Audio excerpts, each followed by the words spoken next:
raped me, that guy. He raped me like, I don't know how many rounds. He raped me and no condom. Before I took off my panty and my bra, I told him that, you know what, before you start to rape me, there's something I need to tell you. Then he asked me what. Then I told him, no, I'm a transgender.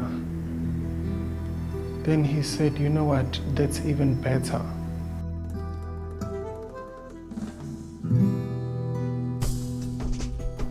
I was told these are the ladies from the bush, where it's exactly what it is. It's a great big open bush.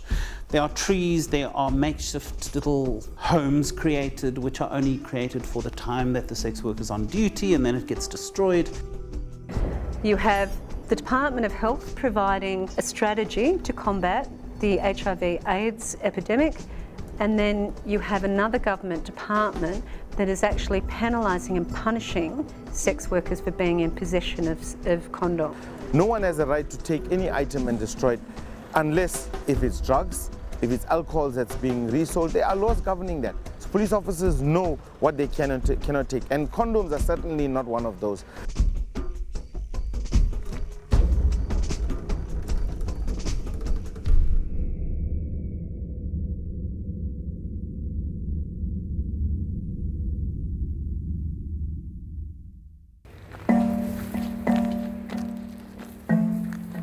The bush is an area that is used frequently by sex workers to provide services during the daytime.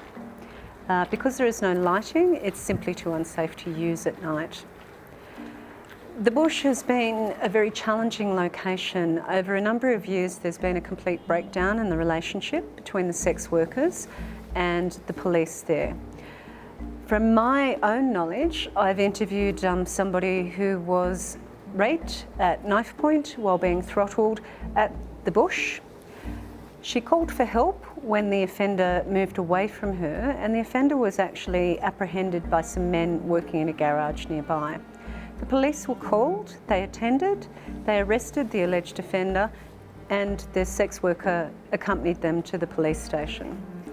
However, once the sex worker identified herself as a sex worker, the alleged offender was released from custody. So there was physical evidence, including the used condom. There was a victim with obvious injury, yet the person who was in custody was simply allowed to leave the police station. Between 2012 to 2017, both the Women's Legal Center and our recent Law Center have realized that 60% of the cases that we actually have coming from sex workers are cases where sex workers have been raped, tortured, unlawfully arrested, profiled, and all other kinds of human rights violations by police officers. This is not to say that every police officer that comes across a sex worker is a violent police officer, but most of the cases, that's what happens. That's the reality for sex workers on the ground. In Pretoria, sex workers have claimed a space in the Marabastad area called the Bush, where they conduct business. The track to the Bush is strenuous, over Marabastad River, under an abandoned train canal and through tough terrain. The area is dangerous, secluded, and poses health risks for the women and men conducting business there. It's next to a dump. Temporary rooms are scattered throughout the area. The women create these rooms by tossing blankets over tree branches. Although not much, it offers their clients some privacy. The Bush is only one of many examples of the extremes some sex workers go to practice their criminalized trade. But yet they say they continue to be villainized by police, acting on outdated South African laws made to police women's bodies. The sex work laws in South Africa are laws that started in 1957, and it was more tied in with the Immorality Act, where black women were not supposed to interact with white men. If they were seen in kind of engagements in public spaces, they would be put away and imprisoned, and then tied in to say that they were actually prostitutes. Black women should not be put under the same kind of legislation that was ruled to segregate people in South Africa. Black women's bodies should not be actually policed in this way. For former sex worker Lerato, the bush holds some traumatic memories. She was raped at knife point by a suspected serial rapist. She says police inaction led to her contracting HIV because they did not follow protocol. Instead, she says she was chased away. It was in 2016. A client approached Lerato in the early morning. He offered her 15 times the amount she usually makes from her sex work. She only realized her life was in danger when the client suddenly grabbed her and produced a knife. It's like a knife, big like this. He said to me, don't shout. He wear his clothes and after that, he go out. Before go out, I said to him, please come back. He did come back. I told her, thank you. Thank you. He said to me, why are you saying thank you? I told him just because of you didn't kill me. And then I've got two kids to take care of. Lerato says she tried to make a case at a Marabastad police station, only to be turned away by a male constable, claiming that rape was a consequence of being a sex worker. Let me tell you, Ceci, that is the consequences of being a sex worker. It's what the police told me. Wow. I said, what? He said to me, that is the consequences of being a sex worker lady. There is nothing that I can do.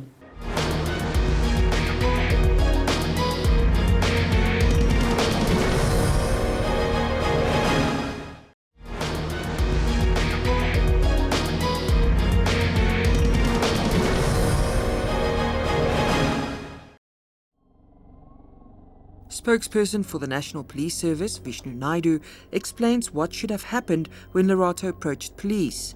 Governed by the Sexual Offences Act and Domestic Violence Act, police should not have had preference as to which women are worthy of justice. So whether the person is a sex worker or not, if consent is not granted, because one of the requirements in terms of the definition of the crime of rape is that there must be consent by the person, if there is no consent, then that would constitute a criminal offense of rape. So whether the person is a sex worker or not, a crime of rape will be committed. And the police has an obligation in terms of the law, in terms of the constitution of the country, in terms of the South African Police Service Act, in terms of the Criminal Procedure Act, that the police officer must accept the charge. The police officer has no business whatsoever not to accept the charge. He has no business not to attend to the victim. He doesn't make a call there about whether or not the charge should be accepted. Disappointed, she went back to the bush and washed in the river, destroying any forensic evidence left behind. Never did she go to the clinic for post-exposure prophylaxis or PP treatment, a drug that helps prevent HIV. Instead, she went back to sex work. I've been raped. I was HIV negative. So that guy, after raped me, I found myself HIV positive. It's when I take my pills, But when I remember, when I did go to the sister and told me that I'm HIV positive, it's when I remember that guy said to me, you know why I didn't use condom? I said, no, just because of I'm positive and I want to spread it. I thought he's lying. Nozipo Vidima from the Sex Workers Education and Advocacy Task Force says that the criminalization of sex work impacts on public health because of the stigma women face when trying to access police protection and important healthcare facilities, such as in Lerato's case, when police allegedly refused to help her. She did not seek medical assistance. Because of criminalization, there's a lot of stigma and discrimination that is attached to sex work and those who actually partake in the industry. meaning that when a sex worker is actually seeking health services, it's very hard to actually step into a facility that provides such services because of the stigma and discrimination. And mostly because they are frequenting mostly for condoms that have burst or being raped or sexual interactions that could actually give them HIV frequently.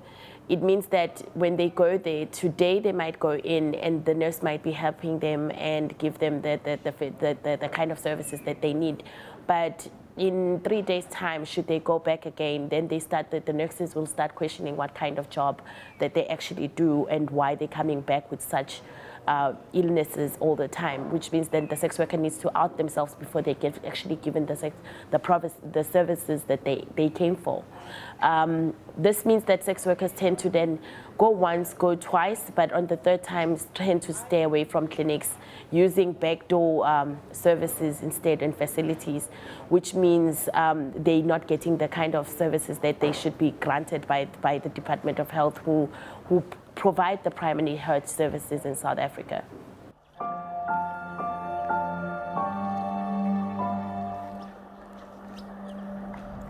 In another case in Johannesburg, Layla, a woman operating as a sex worker, was raped outside of a nightclub on Women's Day 3 years ago. It was when Layla searched for her cousin that she was targeted by a stranger who had been watching her closely. She had asked the club's bouncer if he had seen her missing cousin. That's when her rapist pointed to a dark pathway and started following her. He herded her to the bush.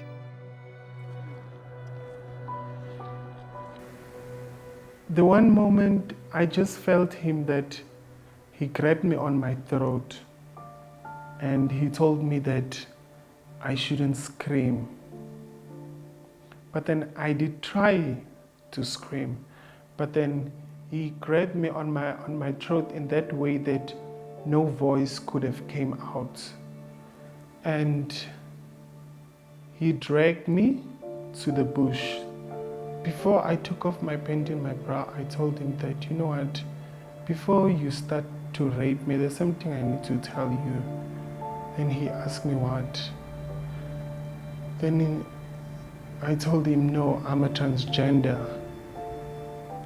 Then he said, you know what, that's even better. And I just looked at him and I asked him, don't you want a woman? He said, no, you are also fine. Layla broke free from her rapist when she could, but he chased her down. Spotting a car guard, Layla pleaded for help, naked, bruised and clutching her handbag.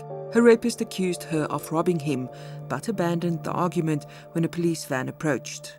The police drove towards to us and he ran off. And we explained to the police what happened. He actually went into a hotel where sex workers work, and I actually told the police that he ran in there and they didn't even go and look for him. They just told me, you know what, just get into the van and we will drop you at the station. I got into the van, they dropped me at the station, and when I got there, I explained to the gentleman there what happened. I told him that I got raped, and he asked me that, am I really sure that I got raped? Was I not selling myself to the guy? Layla says police did not want to take her case at first. After multiple attempts, she says she was finally heard and assigned a female investigator. Me and the officer, we drove back to the station. She asked me, is it possible that I can go and show her on the scene where I got raped? Then I said, yes, I can. Then when we got there at the bush that I was raped, the man actually came back and he burned the bush. And 2 days after that, when I told myself that, okay, What happened to me happened. Then that's when I decided, okay, I took my bag. Now I was looking for my makeup kit. And while I threw the stuff out of my bag, there was a phone inside my bag. I switched on the phone. And the guy's picture, it really braked me. I just sit there, I cried. After finding her rapist's phone in her bag, she submitted it as evidence. A new male investigator was assigned to her case and Layla was called to identify her rapist. She made a positive identification, but she says she overheard something that she believed would destroy her case completely. The police officers in charge of her case knew the suspect. I went back home and I waited for the call. I didn't get any call. Although police had gathered forensic and material evidence to track her rapist down for an identity parade, he was let go without any charges. Layla still sees her rapist. He's a free man.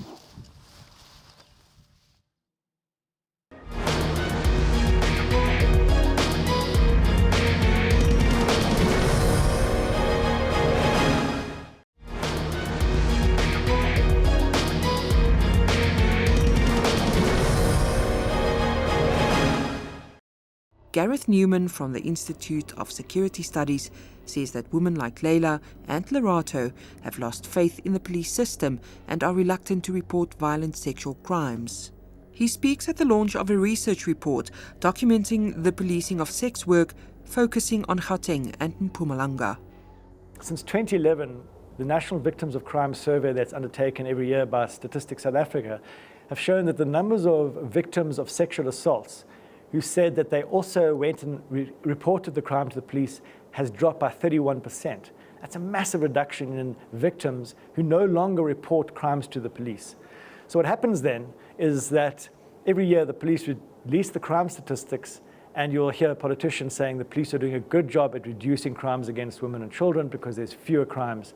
It's not the case. There aren't fewer crimes. There are just fewer victims who are willing to go to a police station and risk being badly treated or questioned why were they wearing this or why were they at a certain place.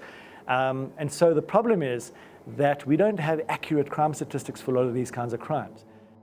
Newman also mentions that the system put in place to manage police performance is a contributing factor to unlawful arrests and a rise in the number of civil claims against police. And it's going up quite dramatically. It's 10 times higher than it was about 10 years ago.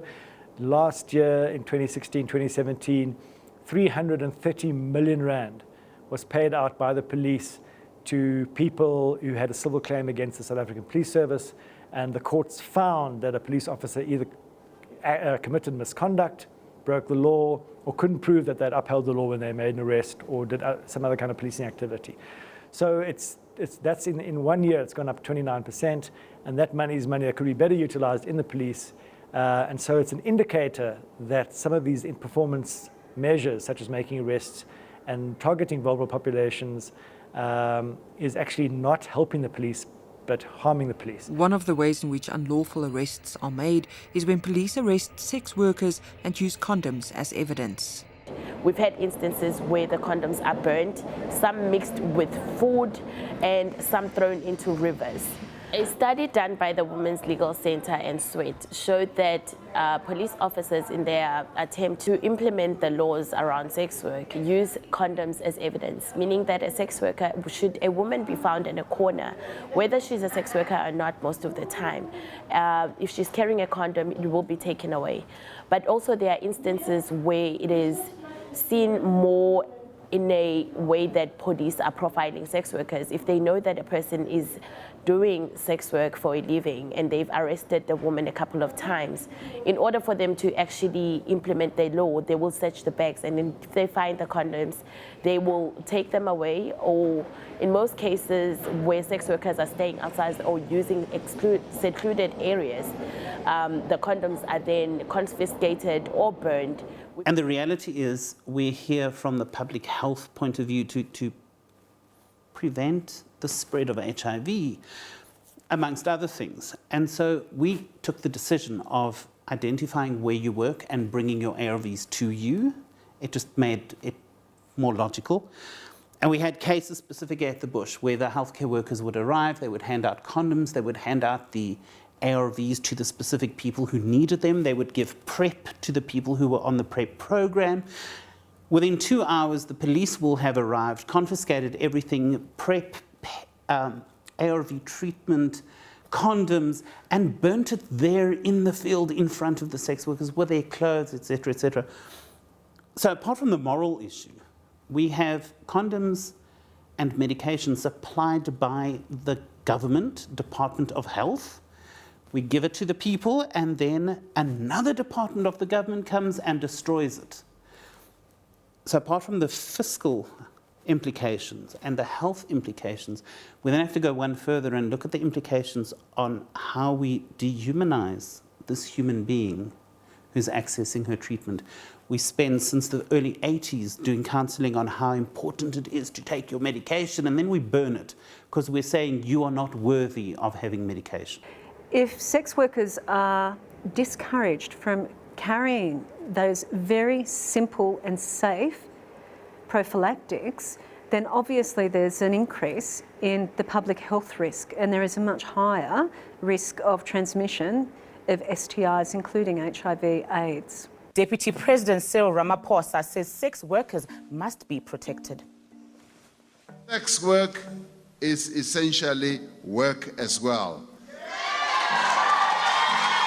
And that's what sex workers are fighting for, legalizing the trade.